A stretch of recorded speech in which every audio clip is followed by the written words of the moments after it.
Assalamualaikum warahmatullahi wabarakatuh. Wahai sobat YouTubiahku yang dirahmati oleh Allah Subhanahu wa taala. Allahu akbar. Allahu akbar. Allahu akbar. La ilaha illallah. Wallahu akbar. Allahu akbar. Walillahil hamd. Disunahkan di Yaumil Aidil Fitri kita bertakbir, bertahmid, bertasbih kepada Allah Subhanahu wa taala sehari semalam suntuk. Namun kalau Yaumil Aidil Adha disunahkan ada yang qaul yang menyatakan bahwa tiga hari setelah sholat rawatib, sholat maktubah, ataupun tujuh hari setelah sholat maktubah kita laksanakan 5 kali dalam sehari. Momen Idul Fitri ini menjadi momen kita bertakbir, bertahmid, bertasbih kepada Allah Subhanahu wa taala. Di samping itu ada amaliyah sunnah di Yaumil Aidil Fitri ini, di mana salah satunya saum Syawal. Diriwayatkan diriwayatkan oleh Muslim, hadis riwayat Muslim nomor 1164. Rasulullah sallallahu alaihi wasallam qala man shoma Ramadan thumma atba'ahu sittan min Syawal kana kasiyamid dahr. Jadi siapa yang berpuasa Ramadan kemudian diiringi dengan puasa 6 hari, di bulan Syawal, maka ya seperti berpuasa sepanjang tahun. Allahumma shalli ala sayyidina Muhammad wa ala ali sayyidina Muhammad. Ini merupakan KPI, merupakan diskon dari Allah Subhanahu wa taala yang sayang apabila ini hanya menjadi perihal yang lewat saja. Kenapa begitu? Karena di dalam praktik profit ya, untung-untungan, cuan-cuanisasi ya. Ini kita mengenal dengan istilahnya, kalau beruntung itu berarti orangnya bahagia, kalau buntung berarti orangnya cilaka. Nah, ini kata-kata itu bisa kita aplikasikan dalam sebuah konteks berpuasa Syawal. Karena kalau berpuasa Syawal itu 6 hari seperti ya, kalau seperti berarti kita tidak melakukannya tapi kita sudah menjadi orang yang melakukannya. Itu seperti, apalagi pahalanya jelas seperti itu.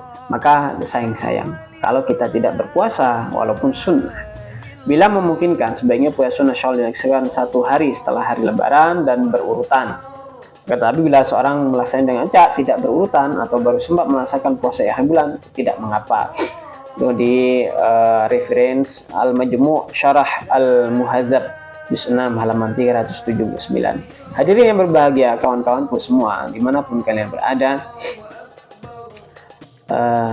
intinya tidak apa-apa. Apalagi yang kemarin di Ramadan ada yang bolong puasanya. Ayo kita puasa di bulan Syawal, yang menambal yang bolong-bolong. Karena apabila jalan bolong aja kita sudah gemetaran, kita sudah tidak nyaman lewat di jalan itu, apalagi ibadah puasa. Masa ketika bolong kita tidak menambalnya, kan gitu.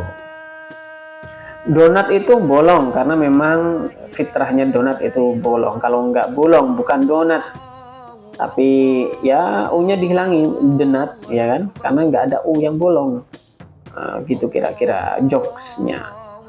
Maka dengan kebolongan ini di Ramadan misalkan kita qadha di Syawal, selain kita nerusin puasa sunnah sita ayam, fa'atsbi'uhu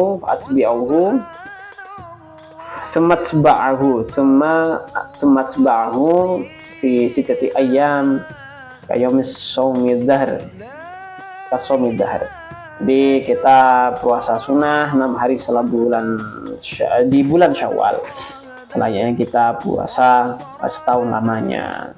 Pak, kan sulit Pak. Apalagi hari ketupat, tradisi lebaran, hari tolan kita ketemu. Ya makanya ada rukhsah. Jadi ulama al-majmu' syarah al-muhadzab juz 6 itu menyatakan bahwa boleh di hari kedua atau diacak, nggak harus berurutan, atau di hari akhirnya, karena masih ada tradisi lebaran. Kita payah di jalan, yang mudik, yang lagi merantau. Karena apa merantau? Karena kita ingin mencari hal yang tidak kita temukan di kampung halaman. Jadi biasanya orang kalau sudah cocok terlanjur ya di negeri atau di daerah orang, tapi kalau misalkan dia cocok pun biasanya juga kembali pulang. Ya kenapa? Karena dia ada pilihan bahwasanya di kampung halaman itu adalah tempat di mana dia mendistribusikan, mendedikasikan segalanya yang telah didapat di kota. Juga tidak apa-apa. Wong dulu Rasulullah SAW juga merantau dari Makkah ke Madinah. Setelah ke Madinah rindu dengan Makkah, kemudian kembali lagi ke Makkah, tapi rindu juga ke Madinah, kemudian kembali ke Madinah. Artinya mudikisasi ya, itu juga sunnah Rasul, karena Rasulullah itu juga mudik dulu ke Mekah, tapi juga cinta kepada Madinah. Akhirnya Rasulullah cinta ke dua tanah ini, Haramain, dua tanah yang dimuliakan oleh Allah Subhanahu wa taala dan disayangi dan dikasihi oleh Rasulullah. Dan nabi-nabi Rasul sebelumnya sampai mendoakan Nabi Ibrahim, berdoa kepada Allah Subhanahu wa taala menjadikan baldatun thayyibah, di mana negeri yang tandus kering. Tapi kita lihat sekarang kesejahteraan ada di mana-mana. Di Mekah, Madinah tidak ada orang menanam semangka, tapi semangka ada di mana-mana.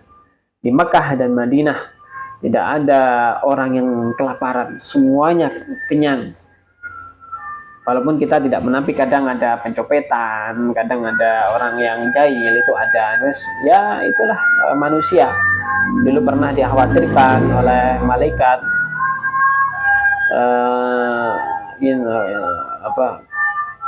kalau taj'alu fiha man yusyriku fiha wa yasfiku dima. Kata malaikat, ya Allah, nanti manusia akan saling menumpahkan darah di muka bumi. Kata Allah, inna a'lamu ma la ta'lamun. Ini sunnatullah. Jadi qudratullah, ya, dimanapun tempat, bahkan semulia dan dijaga jutaan miliar malaikat pun ada kejahatan di sana. Ini merupakan sebuah cerita dan dongeng kehidupan, wahai kawan, bahwa kita adalah khalifah di muka bumi ini. Maka jagalah amanah dari Allah Subhanahu wa taala, karena jangan sampai kita menzalimi Allah yang telah memberikan kenikmatan dan kesempurnaan bagi makhluk yang dinamakan manusia. Semoga kita menjadi hamba yang sanggup untuk melaksanakan puasa sunnah Syawal dan menjadi hamba yang bersih dirinya, bersih pikiran dan hatinya untuk Allah, untuk meneruskan risalah, menyampaikan risalah yang dibawa oleh Muhammad, menjadi warasatul anbiya dan menjadi hamba yang baik untuk diri sendiri, lebih-lebih kepada orang lain. Semoga bermanfaat. Cukup sekian dan demikian. Mohon maaf atas segala kekurangan. Minal aidin wal faizin. Taqabbalallahu minal aidin wal faizin. Kullu 'am wa antum bi khair. Assalamualaikum warahmatullahi wabarakatuh. Subscribe to my channel.